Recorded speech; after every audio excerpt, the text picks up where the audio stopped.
On today's World Insight with Tian Wei, a DPRK envoy visits Washington.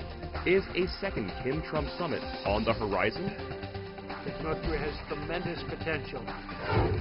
And 100 years ago, the First World War ended with the Paris Peace Conference. If history is a mirror, what can we reflect on?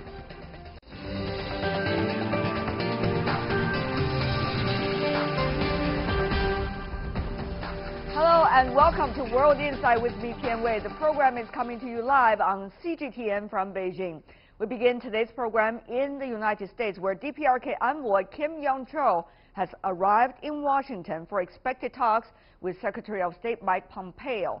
He is also likely to meet with U.S. President Donald Trump, at least that's according to media reports. The two sides are also expected to lay the groundwork for a second summit. The visit is widely seen as a positive sign in diplomatic efforts that have stalled for months. High-level talks between the DPRK and the U.S. are to be held in Washington.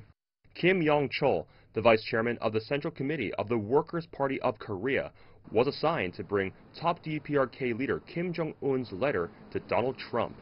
He is Kim Jong-un's right-hand man. He is also Pyongyang's top negotiator in the denuclearization talks with the U.S. Speculation is rife that both will discuss the date and venue for the second summit between the two countries. The first ever DPRK-U.S. summit was held in Singapore last June, a major step to normalize the DPRK's relationship with the U.S. But after that, there has been little progress on the denuclearization agreement, although Trump has mentioned his desire to have a second summit with Kim Jong-un. Because North Korea has tremendous potential, and we'll help them out too. But North Korea has tremendous economic potential. And so I look forward to our meeting with Chairman Kim. We'll set that up. We'll be setting it up in the not-too-distant future. 2 weeks ago, Trump said the location of such a summit would be announced soon. And last week, Kim Jong-un visited Beijing and said he still wanted to pursue a second summit. Can a second summit bring progress for both sides?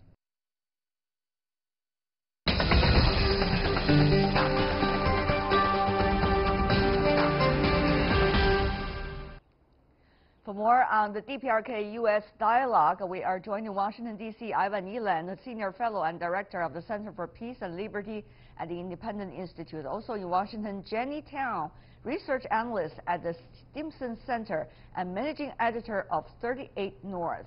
And in our Beijing studio, Zhao Tong, fellow at the Carnegie Tsinghua Center for Global Policy. Welcome to the three of you. I want to start with you, Jenny. Right upon the arrival of the DPRK envoy, the Trump administration already put out what they call as enhanced missile defense plan, singling out DPRK as the threat. What are we looking at? Mixed signals?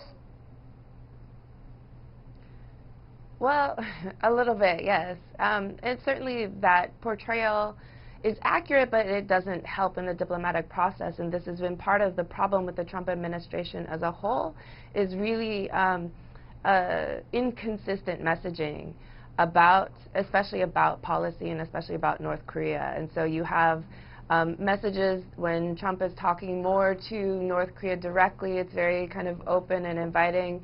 When he's talking to domestic audiences, then we get back to this narrative now of, you know, it's still a threat. So he uses it when he wants to, and when it's not convenient, when it helps him, he will, you know, say, oh, the threat is over. So right. it certainly doesn't help the diplomatic process, and we've seen this kind of across the board on all of the proposals and discussions that have been happening with North Korea as well. And I think that has been part of the reason why we haven't made progress. Mr. Zhao, though, this is not just rhetoric. It is a plan that the U.S. has adopted.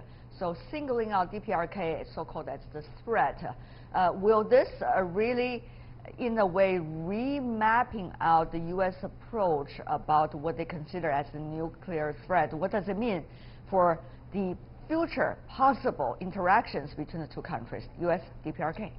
I think it really reflects a big perception gap between the U.S. president and the mainstream U.S. experts community about North Korea. I'm sure President Trump himself wants to send a positive message to North Korea, especially when the high-level North Korean envoy is in town. He wants to do that in order to secure more North Korean concessions in the reported upcoming second summit. However, the overall threat perception towards North Korea within the mainstream U.S. experts community has not changed. They still see North Korea posing real threat to U.S. security interests as well as that of their allies. So this statement within the newly released Missile Defense Posture Review report is a demonstration of that mainstream concern. So we will see this continuing for the foreseeable future. Mr. Zhao, though, I want to clarify one thing with you. You're an expert about the nuclear issue. So what does that mean? Decapitation strike against the DPRK, according to the latest plan. The U.S. could do that and could do that on its own. What would that mean? I think in this document prepared by the military, that refers to an extreme scenario in which the United States detected an imminent North Korean nuclear attack. So under those conditions, the U.S. military is ready to conduct military operations to take out the North Korean leaders, the commander-in-chief, in order to destabilize disable the North Korea from launching their nuclear weapons at the United States. We should remember this, the military document, they always prepare for the worst case scenarios.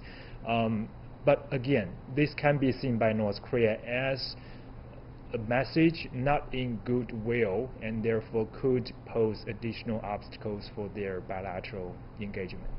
Mr. Eland, what's your take? I mean, this is a last resort plan, or is it a negotiating tool, or this is just apparently the nature of Washington these days, very divided as usual, but even further because the rhetorics are very different? Well, first of all, I think that's right. The military has contingencies for everything, and this is a preemptive attack plan if they detect the threat of nuclear readiness or super readiness on the part of North Korea to launch an attack on the U.S. So from a military point of view, it makes sense to plan that way. Now, when it gets into the public, like it has, that's not conducive to negotiations, I don't think, unless you're trying to carrot and stick, you're trying to threaten them with one hand and get more concessions on the other. And of course, there is a difference between the policy establishment, and that goes right up to Secretary of State Pompeo and National Security Advisor Bolton, and also the chief negotiator Steve Biegun. They're all more hawkish on North Korea and suspicious than the president is. And I think the real key question is does Trump really expect to get anything out of those negotiations, or is he using it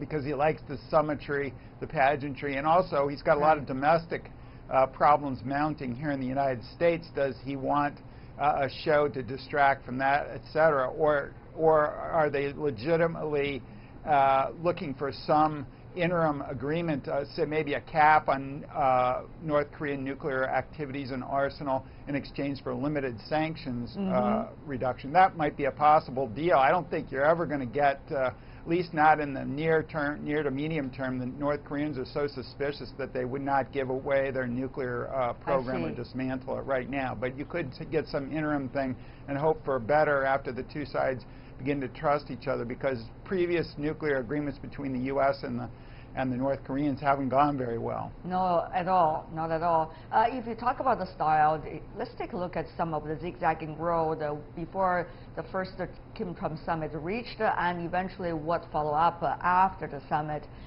Is the presence of DPRK official Kim Yong-chol a positive sign for the second summit to go ahead? We want to take a look at the history, recent history.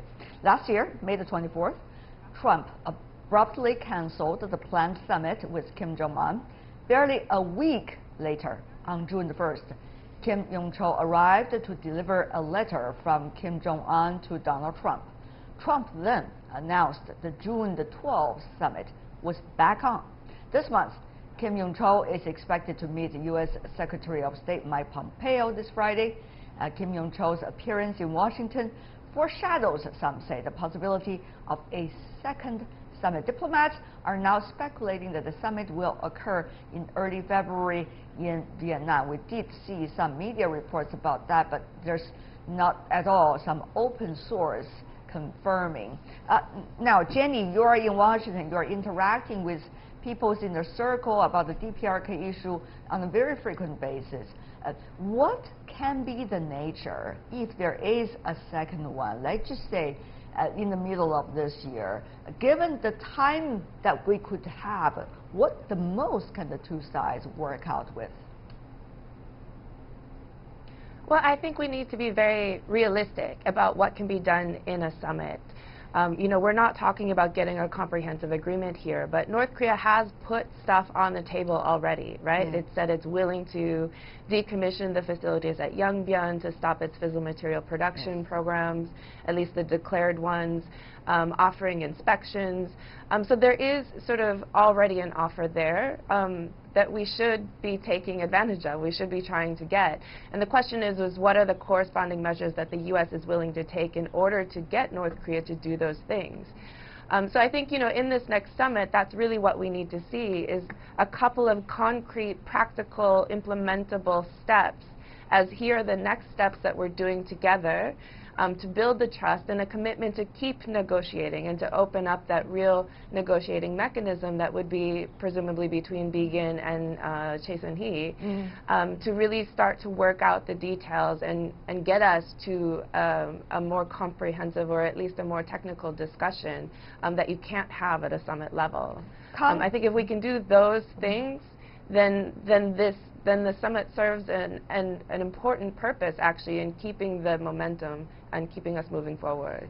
Jenny has been mentioning one of those issues that we have been talking since the very first summit, isn't it? That is, what are those concrete, you know, pragmatic and implementable? These are the adjectives also Jenny used earlier. So, Mr. Zhao, shed some light for us here. What could be those that you can propose to, let's just say, the Trump administration as a scholar, that they can do and they can at the same time interact with the DPRK to see how the other side will implement at the same time their promises?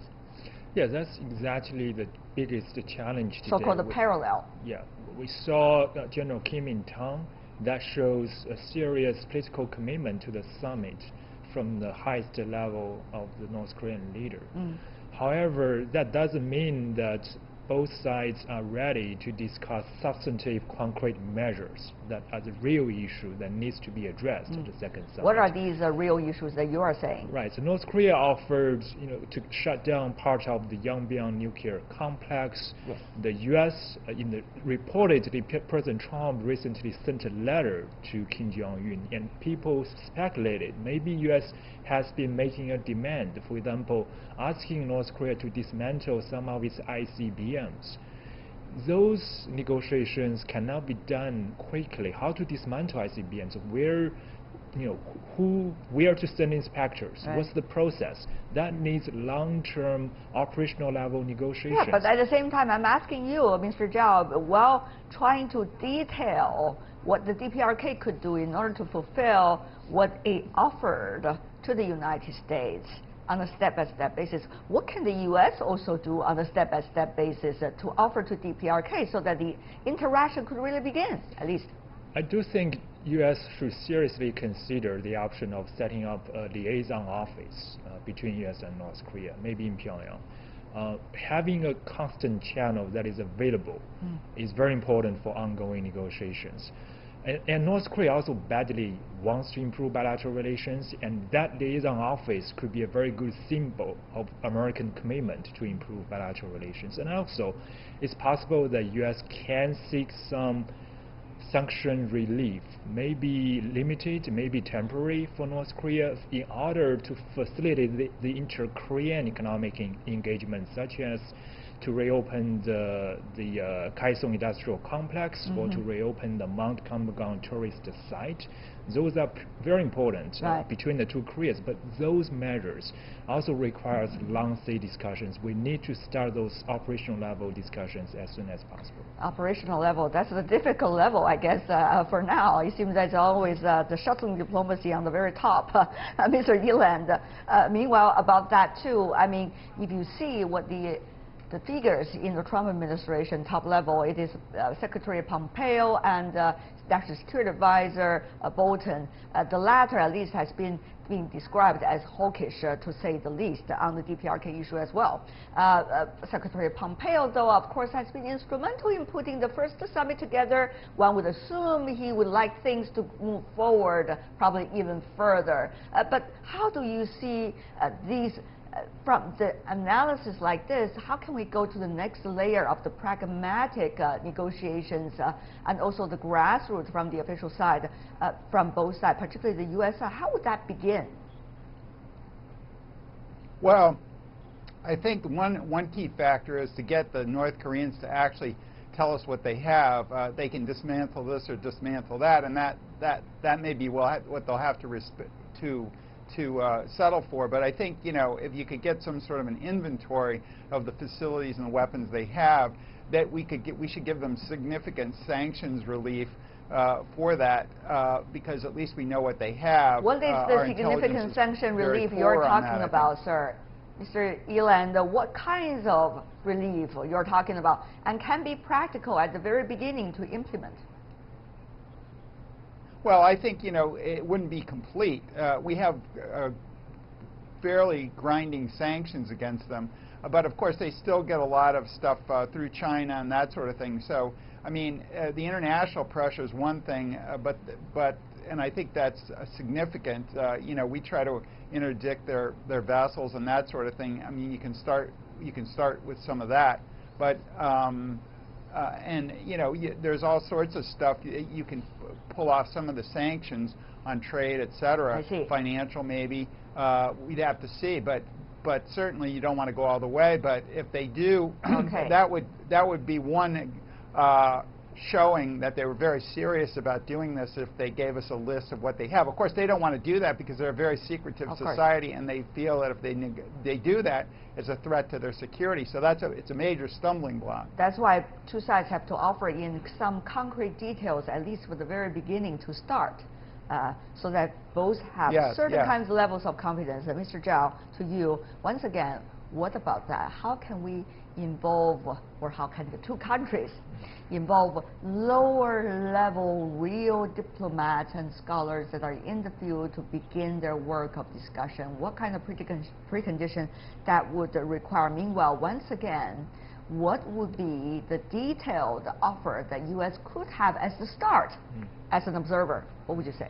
Well, on the key issue that everyone is talking about, which is lifting some economic sanctions, I think what kind of economic sanctions? Right, I think the United States can do it through two possible ways. One is to make some changes to previous UN Security Council resolutions. That is difficult. That requires consensus within the UN Security Council, and it's a lengthy process. The second option is to grant some temporary exemption of certain economic interactions between North Korea and the outside world. I think that's more practical, and certainly it should be considered. The good news is it is reported that the Americans' Special Representative Biggen is now in Sweden, hopefully meeting with the North Korean senior official Ms. Choi Sang-hui, who is responsible for nuclear negotiations. So I think some of these concrete measures might be already discussed there. We hope so. Ms. Tao, your thoughts about that, particularly now when the U.S. is now apparently hesitating for giving out anything specific as the starting point to encourage DPRK also to do the same. What about DPRK's neighbors, China, South Korea particularly, can do? Well, you know, I think when it comes to trying to get to those working level discussions, just going back to your previous question for a minute, I think the key here is that we have to have a very concrete mandate, which we haven't had so far. And so you have the working level trying to figure out at what level they can start working. And I think that's why, again, having the second summit, and if we can have a couple concrete mandates come out of that, say talk about the decommissioning of, say, for instance, the Yongbyon facilities, you know, that's when you hand it down to the negotiators to work out the details, so that they have something specific that they're working on, and that they have, you know, specifics on both sides.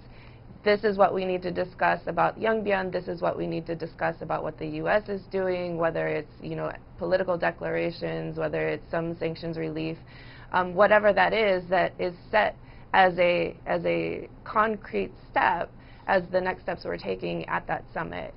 I think, you know, other countries, what we see is that everyone's very supportive of continued diplomacy. Mm-hmm. Everyone wants to see more concrete actions.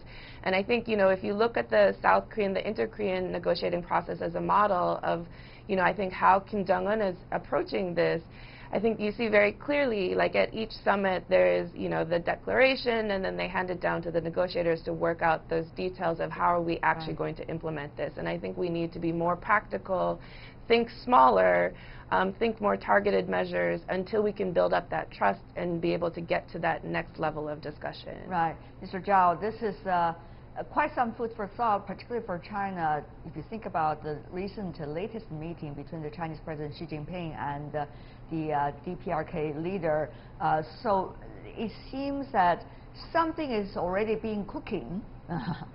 But we just do not know, is it more about bilateral relations, or is it more about a multilateral approach in which China certainly is an important player in it? China certainly wants to see things are on track and the parallel exchange interaction begins to go.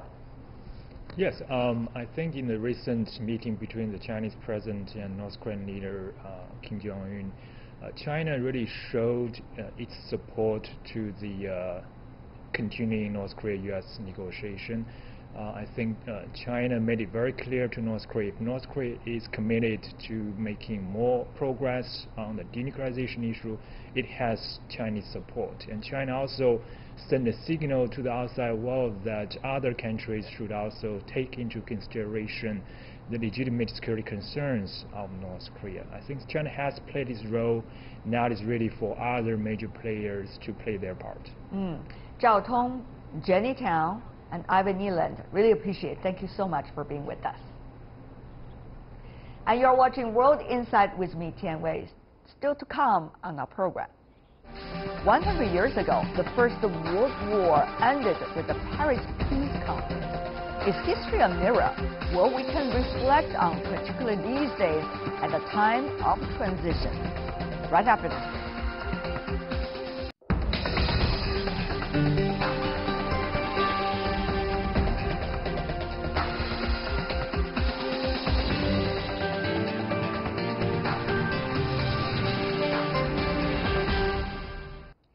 Welcome back. You're still watching World Insight with me, Tian Wei. January the 18th marks the 100th anniversary of the opening of the Paris Peace Conference.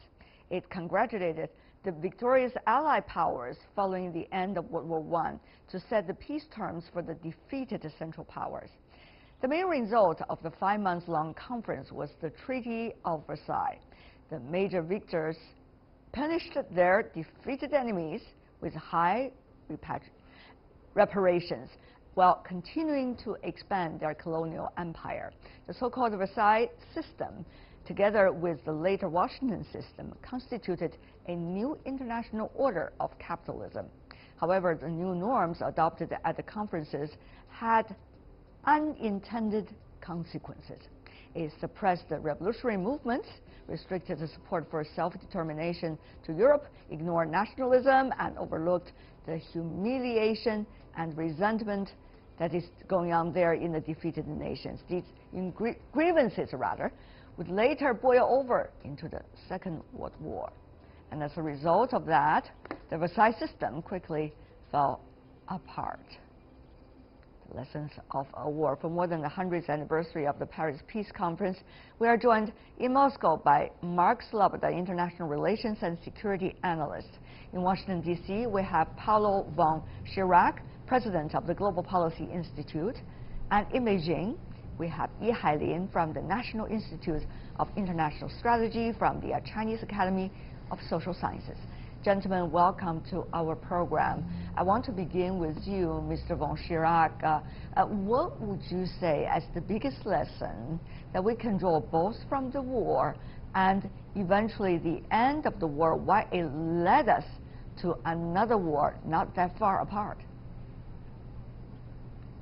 Oh, there are lots of lessons, but I would say the biggest one is not.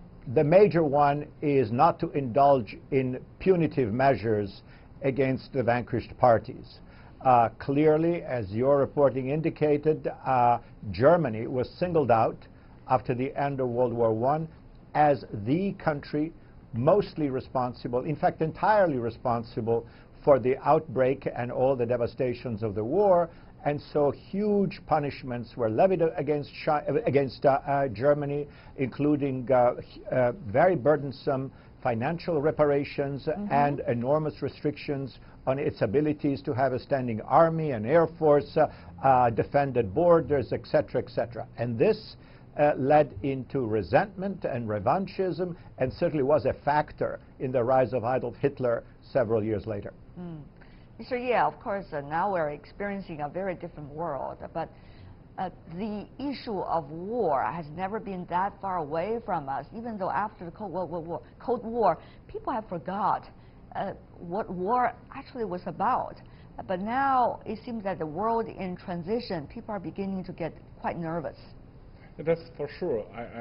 I can recall the famous author Pushkin at our hand, if you put a pistol on the stage, and when the end of the scene, the pistol had to be fired. Actually, in the international politics stage, there won't be only one pistol, there will be many. So if we follow the old doctrine, the whole game will repeat from time to time. Now, we can notice that some political analysts, even some politicians, just quote the lesson of the World War I to summarize the current international affairs, to see they want to build another Germany. If such kind of the thinking pattern will be accepted worldwide, I think sometimes the tragedy will be inevitable. Mrs. Sloboda, your biggest takeaway? Yeah.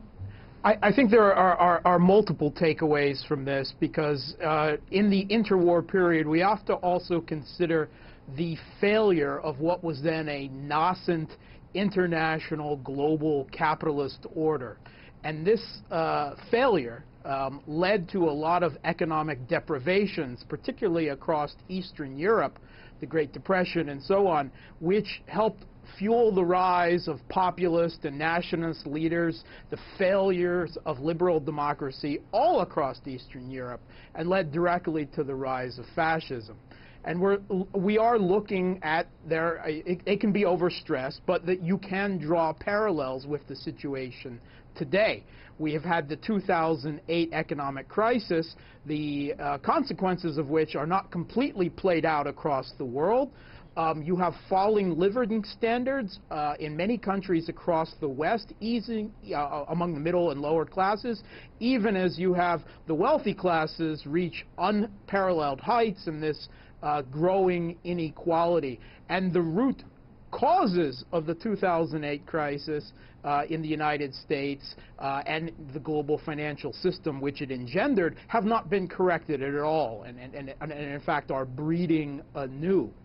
And we also have the consequences of overstretched foreign Western empires, and the idea that a renewed globalism can bring peace to the world is kind of silly, considering the last 3 decades of conflict. While the conflict within Europe has largely ceased, with the exceptions of the Balkans and the bleeding eastern edge, but the West has directed imperial conflict out around the world.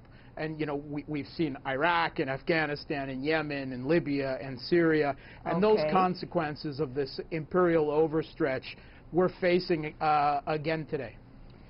A lot of adjectives and a lot of terminologies over there in the answer, but there's one thing that certainly in a way indicate there's quite some ideological divide, I have to say, among even our three panelists. Having said that, though, Mr. von Schirach, the economic issue is a very important one. It's usually the root cause of a lot of events that's been there in world history. Now, the hatred as a result of the wealth gap, and as a result of migration, and as a result of the rise of new power, well, the other existing powers are struggling to find their own identity.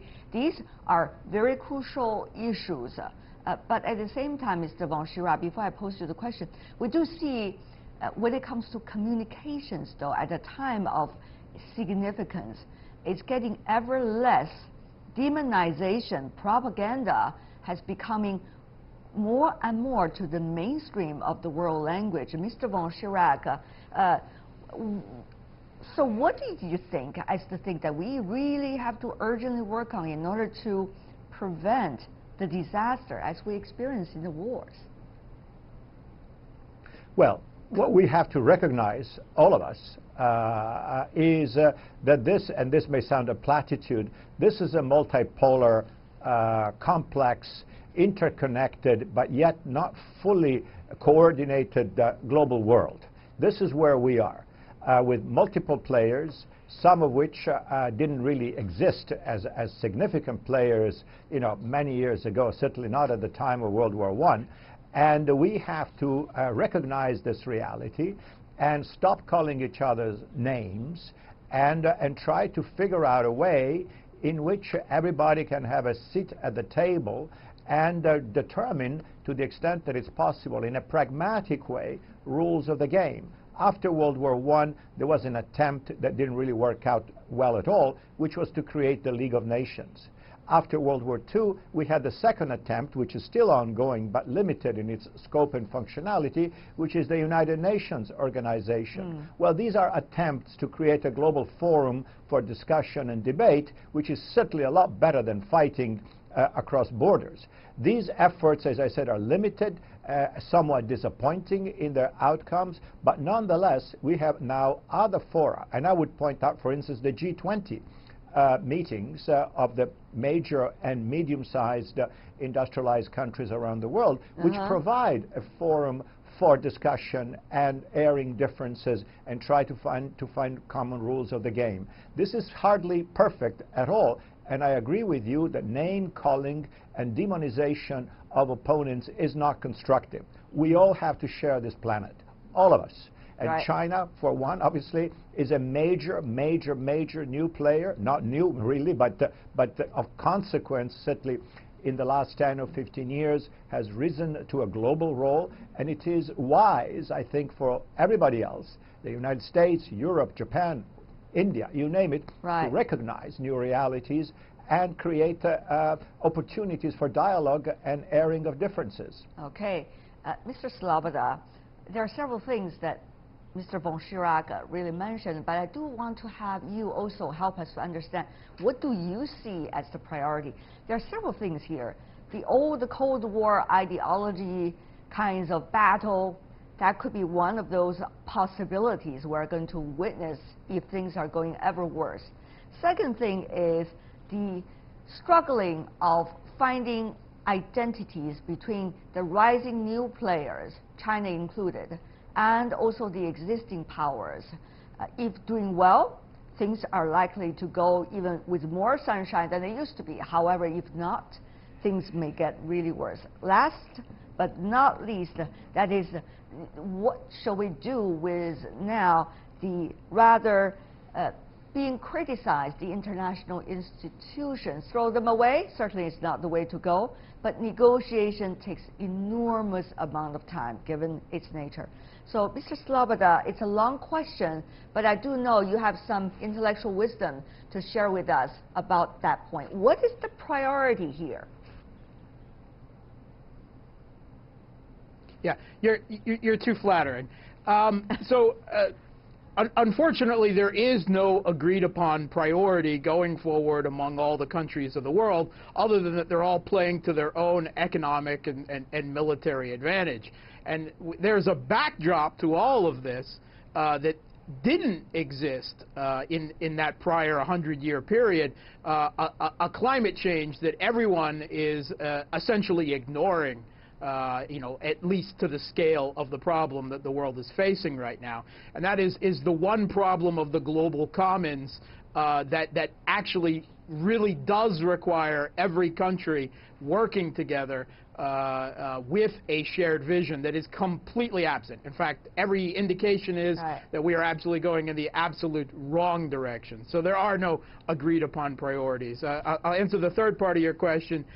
International institutions. Well, we've seen 3 decades after the end of the Cold War, the end of the bilateral world, and the unipolar world order that existed from 1990 until the last few years. We saw, a dominant United States and Western powers that continually did everything they could to erode the UN charters, which was the basis of the world order, bedrock principles of non-interference and sovereignty, non-interference in the domestic affairs of other countries. And we still see that illegality going forward today. And when the most powerful country in the world is, basically places itself above international law and international institutions in that way, that has created a problem where other rising powers feel compelled to follow suit to maintain some type of strategic balance. Right. Mr. Ye, though, the United States' current situation, I think everybody in the world knows very well. We don't have to elaborate on that. So the question is, can the action and the political campaigns within a country, even though it is the largest, will drag everybody down? Or rather, the others will be able to learn from the lessons as well and try to work out, even though minimum, but possible solution? I don't think it's because of the domestic political struggling among the different political parties in the United States is the reason of the Donald Trump take such kind of a policy approach. For example, the America's policy approach to China, especially for the trade conflict, actually is not based on the personal what is it based personality on, of. Actually, it's a consensus of the White House, even the Washington D.C. It's not only came from the one. So what are you trying to say here? That means it's not only the political struggling within one country. It's the one country shift his attitude towards another one. It's an essential judgment. Actually, in such kind of a case, the reason we worry about the current international politics is not only because of the one country's domestic politics. Right. It's so also you're because saying, of the change. Mr. Obviously, is that China and the United States, what if it's becoming a rivalry? And as a result, the danger of that, Mr. von Schirach, can we avoid that? The Sisyphus trap that has been talked for such a long time, but we see situations not necessarily getting better, even though trade discussions are going on already. But the long term is not just about trade, it's about the overall relationship between the first and second largest economies in the world, and as a result, how the rest of the world will shape the existing system in order to interact with that fact, Mr. von Schirach. Well, obviously, this is probably, I would say, if one looks at the world scenario, if not the most critical question and issue before us, certainly among the top 2 or 3. The United States and China, for better or worse, have the most important bilateral relationship in the world, bar none. So, that said, I think it would behoove both parties to try to engage constructively. Now, I think, speaking here from Washington, my office is, for whatever it's worth, 2 blocks from the White House. I'm not sure that gives me any particular insights on what the administration thinks, but maybe, it's in the air. I have no idea. Anyway, the point is this. I think there's a lot of misunderstanding, and with that, I don't try to make light of it, but deep, profound misunderstandings into what, how Washington, the establishment, and I agree with your other speaker, is not just President Trump, is others, within the administration and among the Washington elites who believe that China is, quote, not playing by the rules. Now, I am sure there's a lot of exaggeration and a lot of confusion here, but I think these are things that I imagine, given the volume and the significance of the bilateral trade and not just trade exchanges between the two countries, that there is ample opportunity for clarification and finding common ground. This may be complicated because China is coming from a different experience, and everybody who has a little bit of wisdom in Washington should recognize that. The idea that China was going to be some kind of inducted into a pre-cooked Western system is a bit presumptuous. China has its own history, its own priorities, its own economy. We could discuss the characteristics of China in another edition of our program, but for now I think but the point is, it's very important for all of us to bear in mind that communication is important, to keep it open, to talk frankly, while at the same time keep the ears open, also crucial. Unfortunately, we're running out of time. I'm sure those debates should be going on, and they really should. Mark Sloboda, Paulo von Schirach, Ye Hailin, the three of you, gentlemen, thank you so much for joining us. And that is all the time we have for today. If you'd like to see more, try to find us World Insight, CGTN, into your search engine, or check out our YouTube channel. Follow us on Twitter, Facebook, and Sina Weibo. From me, Tian Wei, and everyone on the World Insight team, thanks for watching. Joining us next week as I travel to Davos in Switzerland for the World Economic Forum 2019, where I will bring you our special program, A World in Change, from the sidelines of the West. I'm Tian Wei in Beijing. Bye for now.